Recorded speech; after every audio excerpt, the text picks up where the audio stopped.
Dua ulama besar, Hasan al-Basri dan Ibnu Sirin, pernah terjadi saling sentimen. Keduanya menunjukkan rasa tidak suka satu sama lain. Hasan al-Basri dikenal sebagai ulama sufi yang mumpuni akan ilmunya. Sedangkan Ibnu Sirin dikenal sebagai seorang ulama ahli hikmah dan penafsir mimpi yang sangat terkenal.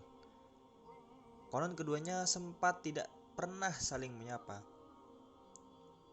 "Jangan sebut nama orang yang berlagak sombong itu di hadapanku," kata Hasan Basri ketika ada orang yang menyebut nama Ibnu Sirin di depannya.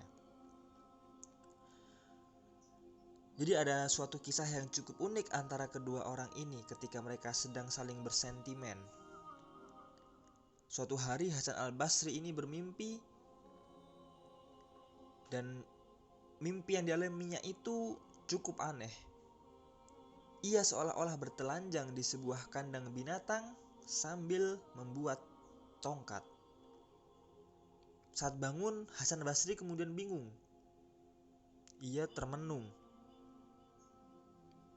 Apa arti mimpi ini? Dan tiba-tiba ia teringat akan Ibnu Sirin, teman yang tidak ia sukai itu.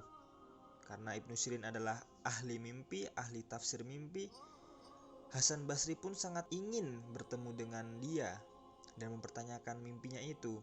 Tapi gengsi, tapi malu. Kemudian Hasan Basri ada ide.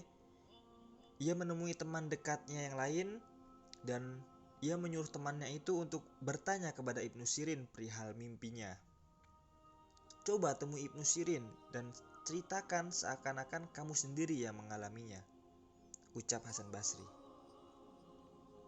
Teman dekatnya pun langsung berangkat menemui Ibnu Sirin. Setelah sampai dan bertemu, ia kemudian menceritakan apa yang dialami dalam mimpi seperti perintah Hasan Basri.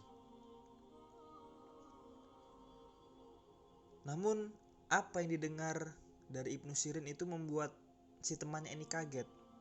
Ibnu Sirin mengucapkan seperti ini, "Bilang pada orang yang mengalami mimpi itu, jangan menanyakan mimpinya kepada orang yang berjalan dengan lagak sombong. Kalau berani, suruh datang sendiri kemari." Begitulah kira-kira. Tentu saja teman Hasan al-Basri ini kaget. Ternyata Ibnu Sirin tahu kalau bukan dia yang mengalami mimpi itu. Maka baliklah temannya itu, kembali lagi menemui Hasan Basri. Tentu saja si ulama sufi ini menjadi terkejut mendengar apa yang dikatakan oleh Ibnu Sirin. Hasan Basri merasa tertantang dengan ucapan Ibnu Sirin. Setelah berpikir matang-matang, akhirnya Hasan Basri pun berangkat menemui Ibnu Sirin. Ia tidak peduli lagi dengan rasa gengsi dan rasa malunya.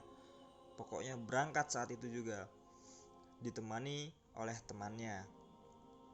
Begitu sampai ke kediaman Hasan Basri, Ibnu Sirin pun menyambutnya dengan baik.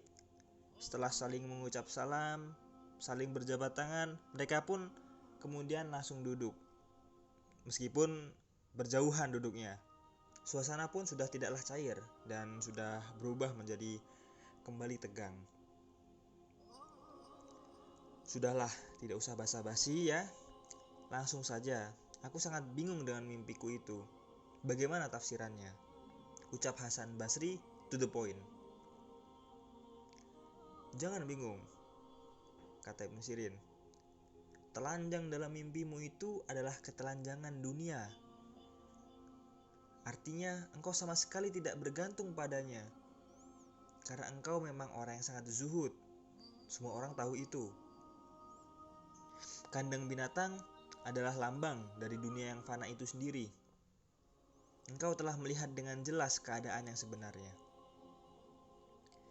Sedangkan sebatang tongkat yang engkau buat itu adalah lambang dari hikmah yang kau ucapkan dan mendatangkan manfaat bagi orang banyak." Hasan Basri pun terkesima. Ia kagum pada kehebatan Ibnu Sirin sebagai ahli tafsir mimpi dan ia pun percaya sekali dengan penjelasannya. "Tapi bagaimana engkau tahu kalau aku yang mengalami mimpi itu?" tanya Hasan Basri. Ketika temanmu menceritakan mimpi itu kepadaku, aku berpikir sejenak. Menurutku, hanya engkau orang yang layak mengalaminya. Wallahu a'lam bishawab.